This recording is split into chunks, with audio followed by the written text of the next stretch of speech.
இந்த ஆடிக்கு நம்ம சென்னை சில்க்ஸ்ல up to 50% off combo offer, uniform sari collections எல்லாம் சேர்ந்து சேவிங்ஸும் பிளாஸ்ட், கலெக்ஷன்ஸும் பிளாஸ்ட். நம்ம தி சென்னை சில்க்ஸ். ஆச்சி மசாலா எந்த சமையலும் ருசி தேடும் ரகசியம் ₹20. 2M சினிமாஸ் டி பிக்சர்ஸ் தயாரிப்பில் தயால் பத்மநாபன் இயக்கத்தில் வெற்றி நடிக்கும் லட்சுமிகாந்தன் கொலை வழக்கு ஜூலை 10 முதல் திரையரங்குகளில். பழனிக்கு மொட்டை போடுவாங்கன்னு தான் நம்மலாம் பார்த்தோம். பழனிக்கே மொட்டை போட்ட ஆட்சி விஜய் ஆட்சி. நான் டூப் சீஃப் மினிஸ்டர் சொல்லுவேன். ரியல் சீஃப் மினிஸ்டராக இருந்தார்னா அவருக்கு எல்லாமே தெரியும். Dupe chief minister. Palani Dhandayuthapani Swamy திருக்கோயிலுக்கு சொந்தமான 1.41 ஏக்கர் நிலத்தை தனியார் இருவர் பதிவு செய்யப்பட்டது தொடர்பாக கடந்த சில நாட்களாக ஊடகங்களில் செய்திகள் வந்து கொண்டிருக்கின்றன. இது குறித்து மாண்புமிகு அமைச்சர் பெருமக்கள் இருவர் ஒன்றுக்கு ஒன்று முரண்பட்ட கருத்துக்களை எல்லாம் முன்னுக்கும் பின்னாக ஊடகங்களில் தெரிவித்ததையெல்லாம் நான் பார்த்திருக்கிறோம். இந்த நிலத்தை பொறுத்தவரை இது கோயிலுக்கு சொந்தமானது என்பதில் எந்த மாற்று கருத்தும் கிடையாது. கோயில் நிலத்தை பதிவு செய்யக்கூடாது என்று சார் பதிவாளர் அலுவலகத்திற்கு கோயில் நிர்வாக தரப்பில் கடிதம் ஏற்கனவே கொடுக்கப்பட்டிருக்கிறது. கடந்த திராவிட முன்னேற்ற கழகத்தினுடைய ஆட்சியில் இந்த இடம் தனியார் வசம் இருந்ததை திராவிட மாடல் ஆட்சி கைப்பற்றி கோயில் நிர்வாகத்திடம் ஒப்படைத்து இவை இலவசமான கார் பார்க்கிங் பயன்படுத்தக்கூடிய இடமாக இவை மக்களின் பயன்பாட்டிற்கு இருந்தது. கோயில் கட்டுப்பாட்டில் இருந்த கார் பார்க்கிங் செய்து கொண்டிருந்த நிலத்தை திடீரென தனியார் இருவர் பெயரில் பதிவு செய்யப்பட்டிருப்பது மிகப்பெரிய சந்தேகத்தை ஏற்படுத்துகிறது. இதற்கு பின்னால் ஒரு சதி இருக்கிறது. இந்த பரிவர்த்தனை பார்க்கிற பொழுது பினாமி டிரான்சாக்ஷன் ஏற்பட்டிருக்கிறது என்ற சந்தேகம் பொதுமக்களுக்கு இருக்கிறது. இந்த புள்ளியில் அரசு இதுவரை விளக்கவில்லை. ஒரு அமைச்சர் என்ன சொல்லுகிறார், மாண்புமிகு இந்து சமய அறநிலையத்துறை அமைச்சர் என்ன சொல்லுகிறார், அறியாமையின் காரணமாக அதிகாரிகள் இவற்றை பதிவு செய்திருக்கிறார்கள் என்று சொல்லுகிறார். விசாரணை தொடங்குவதற்கு முன்பு துறையின் அமைச்சர் அறியாமையின் காரணமாக செய்துவிட்டார் என்று அவரே முன்வந்து சொல்லுவது என்பது குற்றவாளியை மறைப்பதற்கு அமைச்சர் துணை போகிறார் என்பது இதன் மூலம் தெள்ளத் தெளிவாக தெரிகிறது.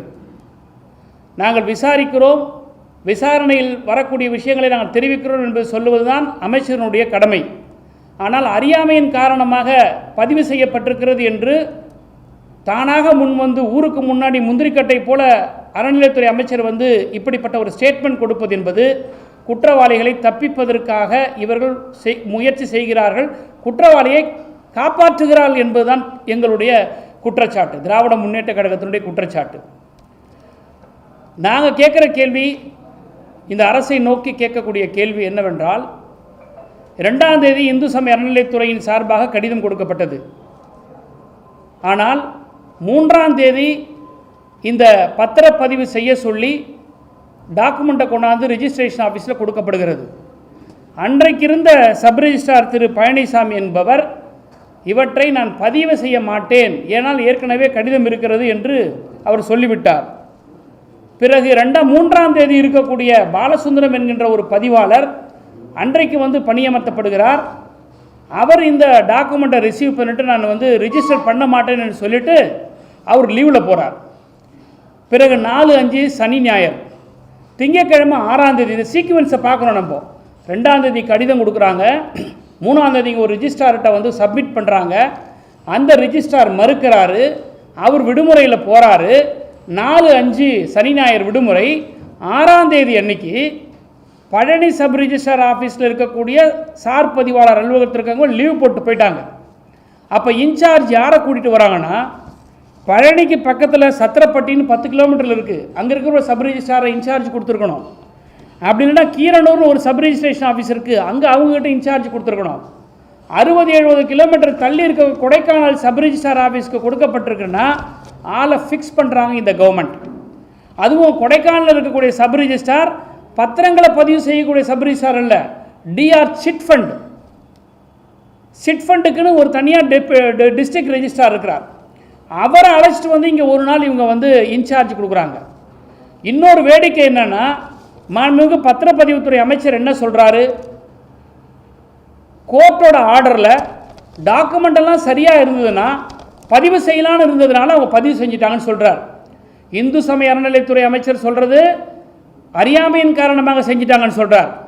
பத்திரப்பதிவுத்துறை அமைச்சர் என்ன சொல்கிறாரு, document if it is in order can register court சொல்லுதுன்னு சொல்கிறாங்க. ஆனால் மேல்முறையீட்டுக்கு போன இடத்துல அரசு தரப்பு வாதம் என்னவென்னு சொன்னால், HRNC டிபார்ட்மெண்ட் மூலியமாக சொல்லப்பட்டிருக்கக்கூடிய அந்த கடிதங்கள் எல்லாம் மறைக்கப்பட்டு அழுத்தத்தின் காரணமாக சப் ரிஜிஸ்ட்ரார் இவற்றை பதிவு செய்திருக்கிறார்னு சொல்றாங்க. எவ்வளவு ஒரு கான்ட்ரடிக்ஷன் பாருங்க. HRNC மினிஸ்டர் ஒன்று சொல்றார், ரிஜிஸ்ட்ரேஷன் டிபார்ட்மெண்ட் மினிஸ்டர் ஒன்று சொல்றார், கோர்ட்ல அரசு தரப்பு வழக்கறிஞர் இந்த ஒரு இத்தகைய ஒரு வாதத்தை வைக்கிறார். அப்ப எது உண்மை? நான் என்ன கேட்கிறேன்னா, யார் அந்த அழுத்தத்தை கொடுத்தது? ஒரு கோர்ட்டோட ஆர்டர் வருதுன்னா அந்த கோர்ட் ஆர்டரை ஒப்பீனியன் கேட்கணும் சப் ரிஜிஸ்ட்ரார். இந்த மாதிரி ஏற்கனவே வந்து லெட்டர்ஸ் கொடுக்கப்பட்டிருக்கு, இன்னும் அதாவது எல்லா லேண்டையும் அவ்வளோ சீக்கிரத்தில் ரிஜிஸ்டர் பண்ண முடியாது. எதை ரிஜிஸ்டர் பண்ணக்கூடாது, எது கோயிலுக்கு சொந்தமானது, எது அரசுக்கு சொந்தமானதுன்ற ஒரு பதிவேடு இருக்குது. அப்போ இந்த நிலம் அரசுக்கு கோயிலுக்கு சொந்தமான நிலம் என்ற பதிவேட்டில் இருக்கும்போது இதை வெரிஃபை பண்ணணும் அந்த சப் ரிஜிஸ்ட்ரார். ஏற்கனவே இந்த பிரச்சனைகள் இருக்குது, இது பதிவு செய்யப்படலை, வெள்ளிக்கிழமைக்கு இருந்த ஆஃபீஸர் அதை வாங்கி வச்சுட்டு ஏன் ரிஜிஸ்டர் பண்ணல, திங்கக்கிழமைக்கு நம்ம வந்து ஒரு வேளை அவர் இன்னோசன்ட் ஆஃபீஸராக இருந்தால் திங்கக்கிழமை வந்து நான் வந்து உட்காரும் போது ஏன் இந்த ரிஜிஸ்ட்ரேஷன் பண்ண சொல்கிறாங்க? அப்போ அந்த ஆஃபீஸில் அசிஸ்டன்ட் இருப்பாங்க, டெப்டி ரிஜிஸ்ட்ரார் இருப்பாங்க, அவங்ககிட்ட அதை கேட்டு விசாரிச்சிருக்கணும்.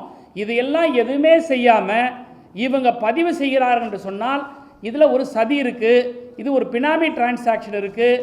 15 லட்சம் ரூபாய் ஆன்லைனில் வந்து ரிஜிஸ்ட்ரேஷன் ஸ்டாம்ப் டியூட்டியை பணம் கட்டுறாங்க. இதை பர்ச்சேஸ் பண்ணியிருக்கிறதா சொல்லப்படுகிற இவற்றை பதிவு செய்யப்பட்டதா கிரயம் செய்திருக்கக்கூடியவர்கள் என்று சொல்லப்படுகிற அந்த 2 நபர் இதுவரை யார் என்று போலீஸ் தரப்பில் காட்டல. அவங்க 2 பேருக்கும் ஒரு 10 லட்சம் ரூபாய் 15 லட்சம் ரூபாயில் மதிப்பீட்டில் ஒரு சொத்தை வாங்குவதற்கான பொருளாதார ரீதியில் பலம் வாய்ந்தவர் இல்லை என்பது எங்களுடைய விசாரணையில் தெரிய வந்திருக்கிறது. அப்படி இருக்கும்போது எப்படி 2 கோடி ரூபாய்க்கு இவங்க வந்து பண பரிவர்த்தனை செய்ய முடியும்? இப்போ இந்த வழக்கு, இதே வழக்கு சம்பந்தமாக ஒரு தம்பி வந்து சோஷியல் மீடியாவில் ஒரு போஸ்ட் போடுறார், வினோத் சூர்யாங்கிறவர். அந்த சோஷியல் மீடியாவில் போஸ்ட் பண்ணதை உடனடியாக கைது பண்ணுறாங்க. நீதிமன்றம் இன்னைக்கு கண்டிச்சிருக்குது. எதுக்கு நீங்கள் சோஷியல் மீடியாவில் டிஃபமேஷன் செக்ஷன்ஸை போடுறதை விட்டால் நீங்கள் ஏன் பயங்கரவாத கலவரம் மேற்கொள்கிற இந்த செக்ஷன்ஸ் எல்லாம் நீங்கள் போடுறீங்கன்னு கோர்ட்டு கேட்குது. அப்போ இதிலிருந்து ஃப்ரஸ்ட்ரேஷன், அமைச்சர்கள் இருக்கக்கூடிய பதற்றம், இந்த அரசாங்கத்தில் இருக்கக்கூடிய பதற்றம், இந்த பிரச்சனையில் எங்கே நாங்கள் மாட்டிக்க போகிறோம்னு சொல்லிட்டு யார் பேசினாலும் உடனே வாயை அடைக்கிறதுக்காக இந்த வழக்கு போடுறது கைது பண்ணுறாங்க. இவ்வளோ முனைப்பு காட்டுகிற தூய்மை ஆட்சி ஏன் டோல் நம்பர்லாம் கொடுத்து கேபினட் மீட்டிங்கில் வந்து யார் தப்பு செஞ்சாலும் நடவடிக்கைன்னு சொல்லக்கூடிய டூப் சீஃப் மினிஸ்டர், நான் டூப் சீஃப் மினிஸ்டர் சொல்லுவேன், ரியல் சீஃப் மினிஸ்டராக இருந்தார்னா அவருக்கு எல்லாமே தெரியும்.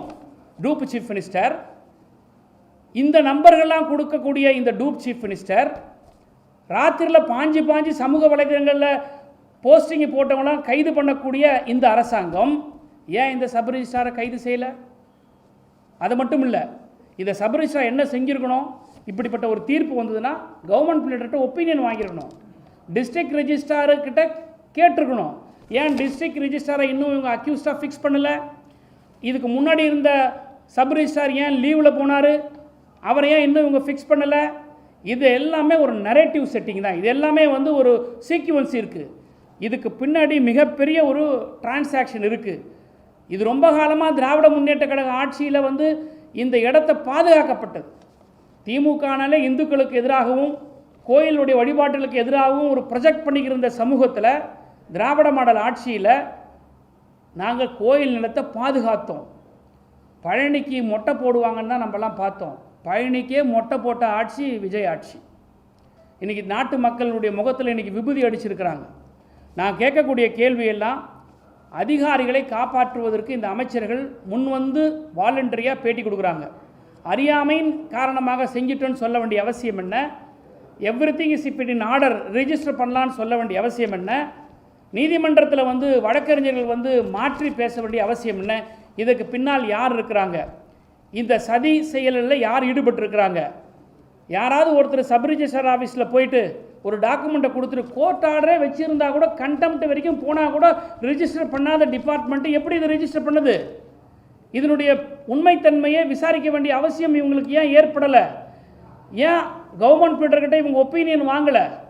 ஏன் மேல் அதிகாரிகள்கிட்ட வந்து இப்படிப்பட்ட ஒரு தீர்ப்பு வந்திருக்கு, ஏற்கனவே ஹெச்ஆர்என்சி டிபார்ட்மெண்ட்லேருந்து நமக்கு லெட்டர் வந்திருக்கு, இதை நான் என்ன செய்யட்டேன்னு ஏன் அந்த அதிகாரி கேட்கல? ஏன் அவசர கோலத்தில் இது ரிஜிஸ்டர் பண்ணுறாங்க? இந்த சதிகளெல்லாம் மறைப்பதற்காக முறுக்க மோந்து பார்க்குறவரும் புளியாதவரை டேஸ்ட் பண்ணி பார்க்குறவரெலாம் இன்றைக்கி வந்து பெரிய வீராவசனம் பேசுகிறா. என்னமோ அவர் வந்து அரசியல் அவருக்கு மிகப்பெரிய அனுபவம் இருக்கிற மாதிரியும், நம்ம நாட்டினுடைய அமைச்சராக அவர் இருந்து மிகப்பெரிய அவருக்கு ஆளுமை இருக்கிற மாதிரி ஹெச்ஆர்என்சி மினிஸ்டர் அப்படி விளாசுறாரு, அப்படி திருப்பி திருப்பி பதில் சொல்கிறாரு, ரொம்ப ரோஷமாக பதில் சொல்கிறாரு. அந்த ரமேஷ் மாண்புமிகு அமைச்சருக்கு ரோஷம் இருக்குமுன்னா ஏன் இந்த பதிவு செய்ய வேண்டிய விஷயத்தை காப்பாற்ற வரணும்? ஏன் நீங்கள் இந்த வாலண்டரி ஸ்டேட்மெண்ட் கொடுக்குறீங்கன்றதை சொல்ல வரணும். அதெல்லாம் இருக்காமல் ஒரு பெரிய முந்திரி கொட்டை 420 நிர்மல்குமார் மாண்புமிகு சட்டத்துறை அமைச்சர், என்னடா நாட்டு மக்கள் இப்படி பேசுகிறீங்கன்னு எங்களை நீங்கள் தப்பாக நினைக்காதீங்க. ஒரு அமைச்சர்கள் இன்றைக்கு கோட்டையில் இருந்துக்கிட்டு அந்த துறை ஆற்றிருந்தது மூர்த்திக்கிட்டு இருந்தது. என்ன மூர்த்தினா யார்? ஒரு மாண்புமிகு அமைச்சராக இருந்தார், திராவிட முன்னேற்ற கழகத்தில் ஒரு அரசு பொறுப்பில் இருந்தவர். நாளைக்கு நீங்கள் இன்றைக்கி அமைச்சராக இருந்தால் உங்கள் அமைச்சராக இருக்கும் போதே ரோட்டில் போகிறவங்களாம் வேறு மாதிரி கேட்பாங்க. கடந்த ஆட்சியில் அமைச்சராக இருந்த திரு மூர்த்தி இருந்தாருன்னு சொல்லணும். அது யார் மூர்த்தி? மூர்த்தினா யார்? என்ன பேச்சு இது? நிர்மல்குமார் சொல்லக்கூடிய கருத்து என்னென்னா, இந்த கேள்விக்கு பதில் சொல்கிறதுக்கு பயந்துக்கிட்டு ராத்திரியெல்லாம் ரிஜிஸ்ட்ரேஷன் நடந்ததுன்னு சொல்கிறாரு. ராத்திரியெல்லாம் ரிஜிஸ்ட்ரேஷன் நடக்குதுன்னா முட்டாள்களுக்கு தான் இது புரியாது. டோக்கன் போட்ட பிறகு யாரெல்லாம் என்னைக்கு டோக்கன் போட்டிருக்காங்களோ அந்த டோக்கன் எல்லாம் அன்றைக்கி ரிஜிஸ்டர் பண்ணிவிட்டு போகணுன்றது அது விதி. இது கூட புரிஞ்சிக்காத அமைச்சர்கள்லாம் இன்றைக்கி நாட்டில் மங்குனி அமைச்சர்களாக இருக்கிறாங்க. அன்றைக்கி இரவு எவ்வளோ நேரம் இருந்தாலும் ரிஜிஸ்டர் பண்ணிட்டு போனோம். ரைட்டு, 9 மணி 10 மணி ரிஜிஸ்டர் பண்ணால் எந்த அரசு நிலத்தையும் யாருக்கு நாங்கள் ரிஜிஸ்டர் பண்ணி கொடுக்கலையே, எந்த கோயில் நிலத்தையும் யாருக்கு நாங்கள் ரிஜிஸ்டர் பண்ணி கொடுக்கலையே. தூய்மையான ஆட்சின்னு சொல்லக்கூடிய விஜய் அரசாங்கம் இன்றைக்கி கோயிலோட லேண்டை இன்னொருத்தருக்கு ரிஜிஸ்டர் பண்ணி கொடுத்துருக்கும் போது நீங்கள் எப்படி எங்களை பார்த்து குற்றம் சுமத்த முடியும்? அதனால் இந்த அமைச்சர்கள் எல்லாம் இந்த அமைச்சர்கள் செய்யக்கூடிய விஷயங்களை எல்லாம் மக்கள் முன்னாடி வந்து உண்மையை பேசணுமே தவிர தேவையில்லாத அரசியல் சர்ச்சைகளை உருவாக்கி பிரச்சனைகளை திசை திருப்புவதற்காக மட்டுமே இந்த பிரஸ் மீட் நடந்திருக்கிறதே தவிர இவங்க யாரும் உண்மைக்கு நாட்டு மக்களுக்கு உண்மையை கொண்டு வந்து கொடுக்கவே இல்லை. இன்றைக்கி சிபிசிஐடி விசாரிச்சுக்கிட்டு இருக்கு பழனியில். இந்த சிபிசிஐடி என்ன விசாரிக்க முடியும்? இதே காவல்துறை தான். எனவே இதனுடைய போக்கை நாங்கள் கொஞ்ச காலத்துக்கு கவனிப்போம், வாட்ச் பண்ணுவோம், மானிட்டர் பண்ணுவோம். இதில் விசாரணை சரியாக நடைபெறவில்லை என்று சொன்னால் திராவிட முன்னேற்ற கழகம் இது குறித்து நீதிமன்றத்துக்கு செல்வதற்கு தயங்காது. எனவே அமைச்சர் பெருமக்கள் எல்லாம் வாயடக்கம் தேவை. நாகரிகமாக பத்திரிகையாளர் முன்பு சந்திக்க வேண்டும், இருக்கின்ற பிரச்சனைகளை எடுத்து சொல்ல வேண்டும், மக்களுக்கு விளக்கத்தை கொடுக்க வேண்டும். எது செய்தாலும் திராவிட முன்னேற்ற கழகம் என்று எங்கள் மீது அவதூறை பரப்புவீர்களானால் நீங்கள் நாற்றம் அடிப்பீர்கள் என்பது மக்கள் நிச்சயமாக உங்கள் மீது குற்றம் சுமத்துவாங்க. ஆட்டை காணும்னு சொல்லி கம்ப்ளைண்ட் கொடுக்குறோம். அந்த கம்ப்ளைண்ட் கொடுத்த பிறகு ஆடு வந்துருச்சுன்னு சொல்லிட்டு திருடனை விட்டுற கதையாக தான் அந்த மாதிரி இருக்குது. இவங்க என்ன பண்ணுறாங்க, ஜஸ்ட் லைக் தட் லேண்டு வந்து நாங்கள் மீட்டோம், நீங்களா மீட்டிங்க, கோர்ட் ஆர்டர் மீட்டுச்சு. இந்த அப்பீல் ஏன் நீங்கள் டிலேவாக போனீங்க? இன்னும் சொல்ல போனால் ஹெச்ஆர்என்சி அப்பீல் போகுது, ரிஜிஸ்ட்ரேஷன் டிபார்ட்மெண்ட் அப்பீல் போல. ஹெச்ஆர்என்சி அதில் பார்ட்டியே இல்லை, ரிஜிஸ்ட்ரேஷன் டிபார்ட்மெண்ட் தான் ஃபஸ்ட்டு அப்பீல் போயிருக்கணும். என்ன இவங்க சொன்ன இந்த உத்தரவு இது தப்பு, நான் இது இம்ப்ளிமெண்ட் பண்ண முடியாதுன்னு சொல்லி ரிஜிஸ்ட்ரேஷன் டிபார்ட்மெண்ட் அப்பீல் போனோம். ஆனால் ஹெச்ஆர்என்சி போகுது. இதிலிருந்து எல்லாமே ஒரு முரண்பாடு இருக்குது, இது முறைகேடு இருக்குது. இதற்கு பின்னால் மிகப்பெரிய ஒரு சதி இருக்குது. 10 லட்சம் 15 லட்சம் பெருமான உள்ள சொத்தை வாங்குவதற்கு கூட பொருளாதார ரீதியில் பலமற்றவர்கள் என்று சொல்லப்படுகிற, நாங்கள் விசாரித்தவரை எங்களுக்கு அறியப்படுகிற அந்த இருவர் இன்றைக்கு 2 கோடி ரூபாய்க்கு இந்த சொத்தை வாங்கியிருக்கிறார்கள் சொன்னால் அந்த 2 கோடி ரூபாய் பணம் யாருடைய பணம்? யார் இது பின்னால் இருக்கிறது? ஏன் அமைச்சர்கள் முன்வந்து இவர்களை காப்பாற்ற வேண்டும்? இங்கே இருக்கக்கூடிய ஈடு இப்போ எங்கே போயிருக்கு? இன்றைக்கி எஃப்ஐஆரில் இவங்களை 4 பேரே காட்டியிருக்கிறாங்க, இது வரைக்கும் ஏன் கைது பண்ணலை? இரவுகளில் சமூக வலைதளத்தில் பணியாற்றக்கூடியவங்களெல்லாம் வந்து கைது கூடிய அரசாங்கம் இந்த குற்றவாளி ஏன் கைது பண்ணலை? இந்த விஜய் அரசாங்கத்தை பொறுத்த வரைக்கும் சமூக வலைதளங்களில் இவங்க வந்து ஆக்டிவாக இருக்காங்க தவிர சமுதாய பணியில் இவங்க மயங்கி இருக்கிறாங்க. தயவுசெய்து அந்த மயக்கத்திலேருந்து வெளியே வாங்க, நாட்டு மக்களுக்கு பணியாற்றுங்கன்னு மாண்புமிகு அமைச்சர் பெருமக்களையும் இந்த அரசையும் நான் கேட்டுக்கிறேன். திரு விஜய் அவர்கள் வெறும் கோட்டு சூட்டு போட்டுட்டு வந்து நான் இந்த நான் வந்து தமிழ்நாட்டில் லஞ்சத்தை ஒழிச்சிட்டேன், 50 நாளில் நான் வந்து வானத்தை வில்லாக்கிட்டேன், வைகுண்டத்தை காட்டிட்டேன்ற சினிமா டைலாக்லாம் தேவையில்லை. உங்கள் முதுகு பின்னாடியே மிகப்பெரிய அளவில் புறையோடி ஊழல் இருக்கிறது. உங்கள் கட்சிக்காரங்க ஊழலாம் ஒரு பக்கம் விடுங்க, அரசுக்குள்ளே இப்படிப்பட்ட ஊழல் இருக்குது. ஏன் முதலமைச்சர் வாய் திறக்கலை? அங்கே கன்னியாகுமரி நாகர்கோவிலில் ஒரு பெரிய சம்பவம் நடந்திருக்கு, சிறைச்சாலையில் இறந்துருக்கிறாங்க. அது சம்பந்தமாக முதலமைச்சர் வாய் திறக்கலை. தமிழ்நாட்டினுடைய கடந்த முதலமைச்சர் திமுக ஆட்சியில் ஏதாவது நடந்தால் உடனே ஓடி வந்துடுவார் ஸ்டேஜ் போட்டு பேசுகிறதுக்கு, சிஎம் சார்னு. இப்போ where about CM is not known. எங்கே இருக்கிறார் முதலமைச்சர், தேட வேண்டும். இதுதான் நாங்கள் தமிழ்நாட்டு மக்கள் மத்தியில் இருக்கக்கூடிய மிகப்பெரிய கேள்வி. இல்லை, நான் உங்களுக்கு டாக்குமெண்ட் இருக்கேன், நாங்கள் விசாரித்த வரைக்கும் சார். சார் நாங்கள் வந்து பேராக இருக்குன்ற ஆளை போய் பிடிச்சி கொண்டாந்து கொடுக்க முடியும். நாங்கள் சொல்லக்கூடிய பேரில் சேதுபதியும் இன்னொருத்தர் வந்து வெள்ளத்துறை, இவங்க 2 பேர் இருக்கிறாங்கன்னு சொல்கிறோம். அவங்க 2 பேரும், சேதுபதிங்கிறவர் வந்து அந்த கொடைக்கானல் பழனி பகுதியை சேர்ந்தவர், வெள்ளத்துறைங்கிறவர் உடுமலைப்பேட்டை பகுதியை சேர்ந்தவர். அவங்களுக்கு இந்த கெப்பாசிட்டி இல்லைன்றது எங்களுக்கு விசாரணையில் தெரியுது. இந்த சேதுபதி லிட்டிகேஷன் ப்ராப்பர்ட்டியை ஹேண்டில் பண்ணுறவர் தான்ன்றது எங்களுக்கு தெரிய வந்திருக்குது. டாக்குமெண்ட்டு சப் ரிஜிஸ்டர் ஆஃபீஸில் இருக்கல ஃபோட்டோ ஒட்டியிருப்பாங்களே, ஏன் ஃபோட்டோ இதுவரையும் வெளியிடலை? 2 பேரும் பர்ச்சேசர், நீங்களும் நானும் போய் ப்ராப்பர்ட்டி வாங்கினோமா, ஏன் ஃபோட்டோ ஓட்டணும், உங்கள் ஃபோட்டோ ஓட்டணும், சாட்சி கையெழுத்து ஃபோட்டோ ஓட்டணும். அந்த ஃபோட்டோ இப்போ அவைலபிளாக இருக்கா இல்லையா? On the table of the sub register, அரசனுடைய கோப்பில் இருக்குல்ல, ஏன் அதை வெளியிடலை இன்னும்? அப்போ இந்த ஆட்சி, இந்த அதிகாரம், இந்த அமைச்சர் மறைக்கிறாங்க இந்த குற்றவாளிகளை. அதுதான் நான் சொல்கிறேன். அதுதான் தெரியலையே, யாருடைய பினாமி? அந்த பினாமி யாரு? ஆளுந்தரப்பு சேர்ந்தவங்க இருக்கிறதுனால தான் அமைச்சர் முன் வந்து குற்றவாளிகளை வந்து காப்பாற்றுறாரு. அறியாமையினால செஞ்சன்ற வார்த்தை சொல்லலாமா முதல்ல ஒரு அமைச்சர்? இது தவறல்லவா? அப்போ அறியாமை செஞ்சிருந்த போது you are preventing them, you are protecting them தான் தெரியுது. அப்போ பினாமி யார் இருப்பா? ஆளுங்கட்சி இருக்கு. அப்போ ஆளுங்கட்சி இருக்கிறதுனால தான் நீங்கள் காப்பாற்றுறீங்க. இல்லை சார், நம்ம ஒரு சிபிசிஐடி நார்மல் போலீஸ் ஸ்டேஷன், நீங்கள் பழனி அடிவாரத்தில் போலீஸ் ஸ்டேஷன் வந்து விசாரணையிலேருந்து எடுத்து இன்னொரு சேஞ்ச் ஆஃப் இன்வெஸ்டிகேஷன் கொடுத்துருக்குறாங்க. நாங்கள் அரசாங்கத்தில் இருந்தவங்க இருக்கிற விஷயங்கள் எங்களுக்கு உணர்ந்து பேசுகிறதுனால தான், தாவேக்கா மாதிரி அறவேக்காடாக நாங்கள் பேச மாட்டோம். உணர்ந்து பேசுகிறதுனால தான் we are giving a breathing time. அந்த சிபிசிஐடி எந்த கோணத்தில் போய் இப்போ நான் இந்த கொஷின்ஸை வச்சுருக்கேன். லீவில் போனவரை ஏன் நீங்கள் ஃபிக்ஸ் பண்ணலையா? அந்த டிஸ்ட்ரிக்ட் ரிஜிஸ்ட்ரார் ஏன் ஃபிக்ஸ் பண்ணல? நீங்கள் ஒரு சப் ரிஜிஸ்ட்ராருக்கு இப்படிப்பட்ட ஒரு ஆர்டர் வந்து அவர் யார்கிட்ட கேட்கணும்? டிஸ்ட்ரிக்ட் ரிஜிஸ்ட்ரார்ட்ட கேட்கணும். டிஆர் சிட் ஃபண்டை கொண்டாந்து ஏன் நீங்கள் ரெகுலர் ரெஜிஸ்ட்ரேஷன் சப் ரிஜிஸ்ட்ரார் ஆஃபீஸில் போடணும்?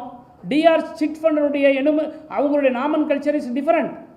சிட் ஃபண்டுங்களை பதிவு பண்ணுறது, சிட் ஃபண்ட் நிறுவனங்கள் இருக்கக்கூடிய விஷயங்களை பார்க்கறதுக்கான ரெஜிஸ்ட்ராரை ஏன் நீங்கள் கொண்டு இன்சார்ஜ் இங்கே போடுறீங்க? சத்திரப்பட்டி கீழே இருக்குது, பக்கத்துலேயே இருக்குது, 10 கிலோமீட்டரில்.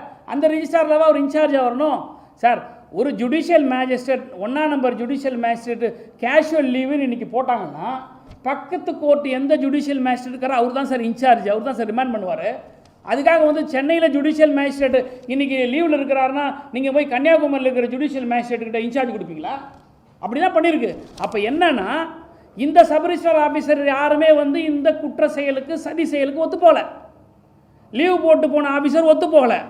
அப்போது செட் பண்ணி கொண்டாடுறாங்க, இந்த மணிகண்டனை செட் பண்ணி கொண்டாடுறாங்க. ஸோ வெஸ்டட் இன்ட்ரெஸ்ட் இருக்குது. யார் இதை செய்ய முடியும்னு அவங்களுக்கு தெரியுது, இவர்கிட்ட கொடுத்தா இதை செய்வாருன்னு தெரியுது. அப்போ இதெல்லாம் ஃபிக்ஸ் பண்ணி இந்த ஒரு பெரிய ஒரு ஸ்கேம் நடந்தது. இதுதான் எங்களுடைய குற்றச்சாட்டு. விஜய்க்கே தெரிஞ்சிருக்குங்க. விஜய்க்கே தெரிஞ்சதுனால தான் இவங்க 2 பேரை விட்டு நீ முன்னேறி போய் நீங்கள் ஏதாவது பேசுங்க, முட்டு கொடுங்கன்னு கொடுக்குறாரு. விஜய்க்கு தெரியலன்னா விஜய் வந்து சொல்லட்டோமே, மாண்புமிகு முதலமைச்சர் விஜய் வந்து சொல்லட்டோமே. விஜய்க்கு தெரியுது, அவருக்கு தெரிஞ்ச அந்த அமைச்சர்கள் இந்த ஆட்சியை காப்ப. ஏன்னா இப்போ தான் ஒரு டோல் ஃப்ரீ நம்பர் ஒன்று கொடுத்தாருல, இன்னமும் நாட்டில் புதுசாக இவர் தான் வானத்திலேருந்து குதிச்சு director of vigilance anti corruption என்றைக்கு தோன்றலை, இப்போ தான் அவர் கண்டுபிடிச்சிருக்கிறாரு. அந்த ஒரு டிபார்ட்மெண்ட் இப்போ தான் உருவாக்கிறார் முதலமைச்சராகி. ஏங்க, செக்ரட்டரியேட்டுக்கே போகாதீங்க இவங்கெல்லாம். சாதாரண காமன் பப்ளிக் செக்ரட்டரியேட்டுக்கு போனாங்களாம், எல்லா இடத்துலையும் ஒட்டியிருக்கோம். லஞ்சம் வாங்குவது குற்றம், லஞ்சம் கொடுப்பது குற்றம், யாராவது லஞ்சம் கேட்டால் இந்த நம்பரை வந்து புகார் தெரிவிங்கன்னு கொடுத்துருக்க சார். இதெல்லாம் என்ன சார் புதுசாக ஒரு சீஃப் மினிஸ்டர் வந்துட்டு என்னமோ புடலங்க கதையெல்லாம் விட்டுட்டு இருக்கிறாங்க இங்கே வந்து. நல்ல கேள்வி. நாகரிகத்தை வந்து எங்களுக்கு சொல்லிக் கொடுக்காதீங்க. நல்ல கேள்வி. உங்கள் கேள்வி நான் எடுத்துக்கிறேன், மதிக்கிறேன். பத்திரிகையாளர்கள் நாகரிகமாக நடந்துக்கணுன்ற எண்ணம் எங்களுக்கு இருக்குது. இல்லை மக்கள் கண்டிப்பாக. ஏன்னா இன்றைக்கி வந்து நாகரிகத்தை பற்றி நாங்கள் உணர்ந்திருக்கிறனால தான் 75 ஆண்டு காலமாக இந்த திராவிட இயக்கங்கள் வந்து இன்றைக்கி தமிழ்நாட்டில் அரசியல் பண்ணோம். ஆட்சியில் கூட அரசியல் பண்ணுறோம். ஆனால் நாகரிகத்தை பற்றியே தெரியாமல் வாய்க்கு வந்தவர் எப்படி பேசுகிறாங்க இந்த மினிஸ்டர்ஸ்லாம்? சட்டமன்றத்தில் ஒரு முதலமைச்சர் எப்படி நடந்துக்கிறாரு? நாகரிகம் யாருக்கு சொல்லிக் கொடுக்க வேண்டியது இருக்குது? அப்போ நாகரிகமாக நாங்கள் இருந்துக்கிட்டே இருந்தோம்னா every action there should be a equal and opposite reaction. அப்போ தான் வாய் மூடுவாங்க. புரியுதுங்களா? இவ்வளோ பெரிய புத்திசாலி மாதிரி பேசுகிறாங்களே, நீங்கள் முட்டாளுங்க நாங்கள் சொல்கிறோம், அவ்வளோதான் விஷயம். நீங்கள் ஊழல்வாதிகள் அல்ல, நாங்கள் வந்து ஊழலை ஒழிக்க வந்து அவதார புருஷன் விஜய் சொல்கிறாரு, முழு பூசணிக்காக சோத்தில் மறைக்காத பழனியில் மொட்டை போட போனவங்களுக்கெல்லாம் நீ பழனிக்கே மொட்டை போட்ட விஜய்ன்னு சொல்கிறான், அவ்வளோதான் விஷயம். அனல் பறக்கும் செய்திகளை அப்டேட் செய்து கொள்ள நக்கீரன் களத்தை இப்பவே சப்ஸ்கிரைப் பண்ணுங்க.